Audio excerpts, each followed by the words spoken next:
ප්‍රශ්න නැති කෙනෙක් මේ දේශනාව අහන්නේ නැහැ. ඒ කියන්නේ ප්‍රශ්න නැති ජීවිත නැහැ. ප්‍රශ්නත් එක්කම තමයි එතකොට අපිට මේක ඉස්සරහට යන්න වෙන්නේ.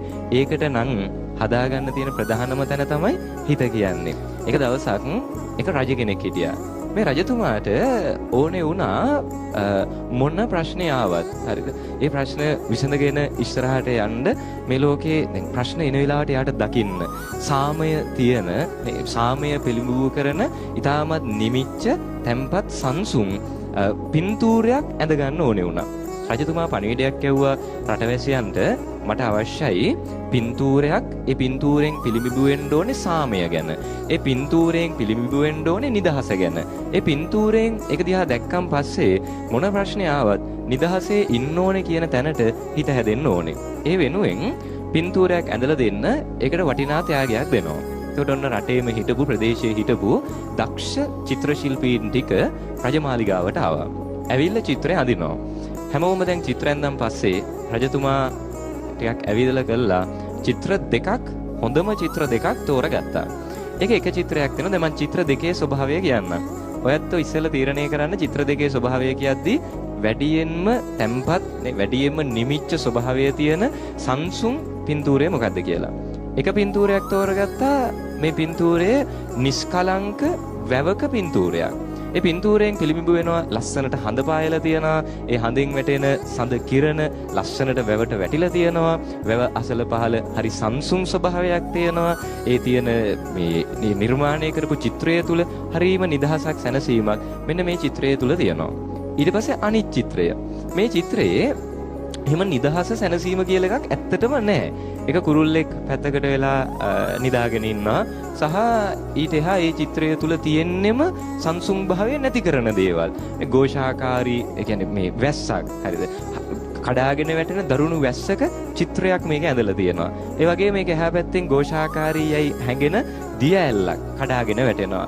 ඒ චිත්‍රය තුල තියෙන කලබල ස්වභාවයක් අකුණු ගහනවා පේනවා. හරිද? එතකොට මෙන්න මේ කලබල සහගත චිත්‍රයක් එකක් අනිත් එක අර මේ නිසසල වැවක පින්තූරයක් අනිත් එක මොකද්ද? කලබල වෙච්ච පරිසරයක පින්තූරයක්. මේ දෙකෙන් රජතුමා බලලා ජයග්‍රහණයට එක පින්තූරයක් තෝරගත්තා. මොකක්ද තෝරගන්නේ නැත්තේ? අපිට හිතෙනවා අර නිෂ්කලංක වැවේ පින්තූරය තෝරගන්න නැති කියලා. හැබැයි රජතුමා තෝරගත්තේ මොකද්ද? අනිත් පින්තූරය. අර කලබල වෙච්ච පින්තූරය තෝරගත්තා. ඒකේ තියෙන ගොර වර්ෂාවක ස්වභාවයක් ඇඳලා තියෙනවා. ඒ පින්තූරේ අර කලබල වෙච්ච ස්වභාවය තියෙනවා. ඇයි ඒක තෝරගත්තේ? ඒකේ ඉන්නවා එක කුරුල්ලෙක්. ඒ කුරුල්ල නිදාගෙන ඉන්නවා. හරිද? එතකොට රජතුමා ඒක තෝරගත්තේ ඇයි? ලෝකය කලබලයි නේ. හරිද? අනුන් කලබලයි. ලෝකේ ප්‍රශ්න තියෙනවා. ඒ ප්‍රශ්නත් එක්ක අපිට කවදාවත් අපි බලාපොරොත්තු වෙන්නේ කොහොමත් අර නිසසල වැව වගේ පින්තූර තමයි නේ. අපිට ප්‍රශ්න ආපු ගමන් අපි මොකෝ කියන්නේ? කියනවනේ දැන් දරුවෝ හැම ඔයාලා ගෙදර කියනවා ඇති. අපි නම් ගෙදර ඉන්නේ. අපි ගෙදරිනුත් යනවා යන්න. ගෙදර ඉන්න නිසානේ මේ ප්‍රශ්න ටික තියෙන්නේ. මෙහෙනුත් එක්ක යනවා. ආයතනයක වැඩ කරද්දී හිතනවා මෙතන තමයි ප්‍රශ්න තියෙන්නේ. ප්‍රශ්න නැති ආයතනයක ගිහිල්ලා වැඩ කරනවා. පවුල ඇතුලේ කටයුතු කරනකොට ප්‍රශ්න හැම පවුලකම තියෙද නැද්ද? තියෙනවා. ප්‍රශ්නේ පවුල වෙනකොට අපිට මොකෝ හිතෙන්නේ? මේ පවුලත් එක්ක ගත කරනට වැඩිය හොඳයි වෙන එකක් හොයාගන්න එක කියලානේ. හරිද? සමහර විට එතන ප්‍රශ්න ඇවිල්ලා පවුල් විරසක වෙනවා.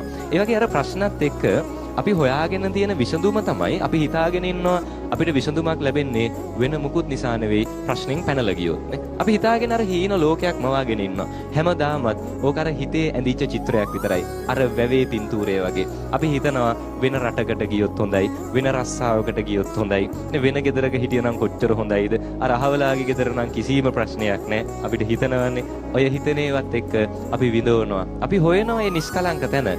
හැබැයි ලෝකේ යථාර්ථය ඒක නෙවෙයි. ලෝකේ යථාර්ථය තමයි ප්‍රශ්න හැමෝටම තියෙනවා.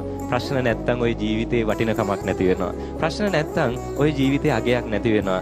ආර්ථික වශයෙන් අනිවාර්යෙන් ප්‍රශ්න එනවා. සමාජීය වශයෙන් ප්‍රශ්න එනවා. ඔය මොකෙන්වත් ප්‍රශ්නයක් ආවේ නැත්තම් ඔය සමහරලාට අපිටනේ හැමදේම හරියට හොඳට සිද්ධ වෙලා තේරුමුනම් පස්සේ සමහර විට වාහනේ ටයර් එක පැච් එකක් හරියනවා නේ. හරිද? එහෙම එකක් මේකේ තියෙනවා. සමහර දේවල් ප්‍රශ්න එන්නේ බලාපොරොත්තු වෙන වෙලාවටම නෙවෙයි. සමහර දේවල් ලැබෙන්න ඕනෙම වෙලාවේදී අහිමි වෙනවද නැද්ද? අහිමි වෙනවා. සමහර දේවල් අර ආර්ථිකමය වශයෙන් යනකොට ඔන්න ඕක තමයි ලොකුම මානසික පීඩනේ. ආර්ථික ස්ථාවරයකට එනකොටම සමහර විට සේරම කඩාගෙන වැටෙනවා. අනේ සමහර තීරණ පියවර ගන්නවා මොන දේ වුණත් අර සේරම ටික කැප කරලා හරි ගොඩ දා ගන්න ඕනේ කියලා ගන්න පියවර පවා අසාර්ථක වෙනවා. එතකොට ජීවිතේ අපි කොච්චර හෙව්වත් කොච්චර බලාපොරොත්තු වුණත් හැමතැනම සාර්ථකත්වය සහ යහපතම කියන එක නැහැ.